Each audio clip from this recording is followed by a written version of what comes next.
Yeah. So this is going to be interesting development over the next few months and probably few years with the way these things go. Yep. So in other news,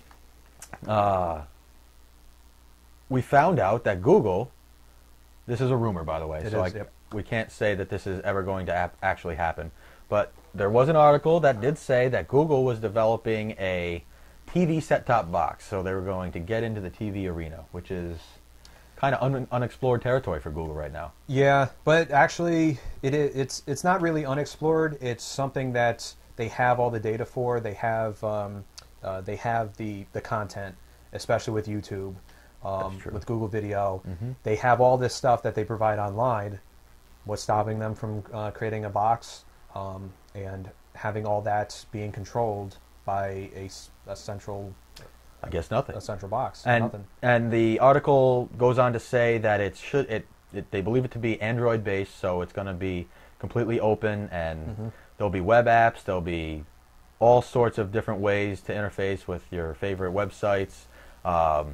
It mentioned a possible version of the Chrome browser for actual surfing, but it's going to be interesting to see how they do their interface, because that's kind of the one thing on these TV boxes that is lacking. You know, how do you tie in browsing with viewing and do that all from a remote? Because most people who have these things hooked up don't want a keyboard and a mouse.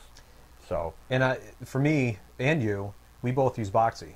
We don't own cable, and we get our content straight from Boxy. Yep. Anything that's posted on the internet comes from Boxy. We view TV shows, view movies off of Netflix, off of Boxy. I mean, this is the way that TV's going. And for Google to explore this area and get a set-top box in there, or even, I know TVs now. TVs have Ethernet ports on there. I know a few Samsung TVs get shipped with Netflix apps. I mean, this could all be integrated into TVs in a few years. So if maybe Google can cut a deal with one of the TV manufacturers, and we'll start seeing Google TV come out. So this a TV with Android on it. Hey, I wouldn't doubt it. No, I wouldn't doubt it. And I think that's, I mean, with Boxy being open source the way it is, and then an Android-based system would be really cool, because Boxy's coming out with the Boxy box. Yep. And for everyone that you don't know, whoever doesn't know about Boxy, Boxy is an application that centralizes all of your content. Content not even on your computer, but also on the internet. On the internet, on your local drives, on network drives. It's really good at going out and finding everything for you, so you don't have to do anything but use a 4-button remote to control all the content at your disposal. So it's actually a really neat system. And Boxy announced at CES in January that they're releasing the Boxy Box, which is a set-top box. You don't even need a computer. It's going to be sub $200. Yeah, because currently you would need to run Boxy on your computer as an application, and then output your video to your TV or to your monitor or whatever you're going to be watching it on. But it's a computer application. Yeah, I have a Mac Mini that just sits right next to my TV, connected to my TV, and that's what serves up Boxy. And you have a yep, I actually bought a dedicated machine just for it, similar to yours, but mine's not a Mac. Mine's a Acer Revo. It's a little tiny it's a desktop. little net top. They call NetTop. It runs off the Atom processor and an NVIDIA Ion chipset, and it's able to push out 1080p video. Is relatively inexpensive. I can run my BitTorrent downloader and my Boxy client right on there and control it all with a remote control. So the Boxy box itself will be able to have all that same functionality. And you can even, but it'll be nicely packaged in one. On the back of the remote has a little QWERTY keyboard on there, so you can use that as a keyboard to type whatever you need to type on the box. And right now, Boxy currently has a iPhone application that you can control Boxy right from there, as long as the iPhone can get on your network and see that the application's running, and you can use the iPhone as a keyboard. So you don't even need a full physical keyboard right on your lap while you're watching TV. And what's really nice about Boxy is there's so many people that help develop it. Oh yeah. If there's any issues or there's any apps that are lacking, I mean, people jump on there and they release a new update every few weeks or so. So it seems like anytime when I first got my computer, for example, I didn't have GPU offloading support, so I couldn't really run Flash as well as I'd like because I don't know if you guys realize this, but the Atom chipset is not the most efficient processor when it comes to heavy crunching of numbers. So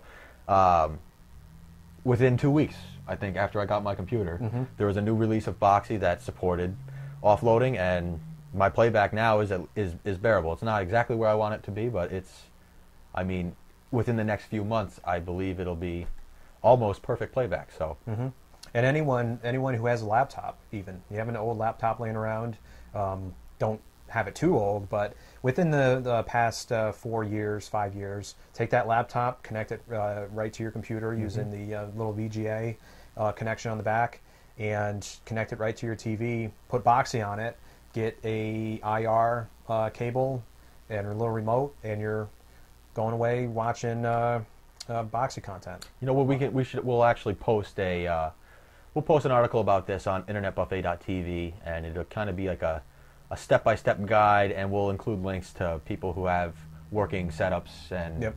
I even, if you go to my website, www.nullweb.com, I actually posted a article on how to, well, I've written an article on how to get your Mac, either your Mac Mini or your Revo up and running to use for Boxy. Yep, all the drivers you'll need, all the programs you'll need. Yep. That's actually a really good article. I forgot you wrote that. Yeah. I read that. So, let's move on here. We'll keep moving along. All right. Oh, that's right. We're on our image of the week. We are on our image of the week. These are good ones. I had forgotten about these. Let's give them the basement one first. Okay. Now, if you can't read that caption, it says, admit it. When you shut the lights off in the basement, you get the fuck out of there. Now, this was hilarious to me because anybody who knows me knows that my dad has a large, scary house, and the basement is like a crypt. And I've been down there many a time because that's where my band used to practice. And when the lights go out, it's kind of just like you want to be as loud as possible so you don't hear anything, but you don't want to make too much noise because you don't want anything to hear you. Yep. It's that bad. So when I saw this, I started cracking up because that's exactly what I did. I would if I knew my friend was walking out ahead of me, I'm like running to catch up so I didn't have to stay in the basement any longer than necessary. And I remember on several occasions hearing footsteps upstairs. It's just messed up. So I remember as a kid going down in my basement, I just grabbing something, and I didn't even want to be down there for any longer as I should have been, because once I shut that light off, I immediately ran up those stairs and wanted to get the hell out of there. I did not want to be down there when those lights were off. I hear you. Yeah, and especially like in my dad's basement, there's like one way in, one way out, and the light switch is way up top, but there's like staggered light switches across the basement. So like you get your main light switch, which turns on the light in the first room. Then you have to turn this knob, which turns on the light in the second room.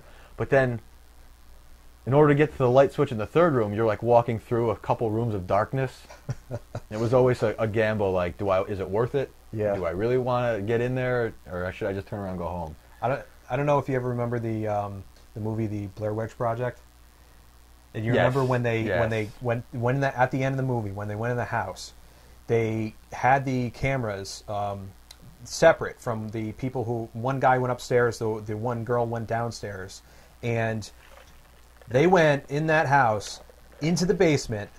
The girl ran down there in the basement with the camera and saw that guy in the corner, and ever since I saw that, I go down my basement, and that's the only thing that flashes through my head. Yep. That guy staying in the corner. A guy in the corner. There's going to be something that's going to push me down, and it's not going to be good. That's messed up. That's messed up. Let's get this picture off. I'm getting creeped out. All right. So what's our other one? Oh, we got a good one. This one's yours, right? You found this one. Yeah, I found this on, I believe it was IO9. This is perfect. And can they see it? Is that big enough for everybody? Well, if you can't see it, it is Batman holding a lightsaber, stabbing a shark in the mouth. It's the most self-explanatory painting the caption in human is history. The most self-explanatory painting in human history. Actually, it looks like Batman's riding the shark. I didn't realize that at first, but he is actually he's battling it. He is barebacking the shark.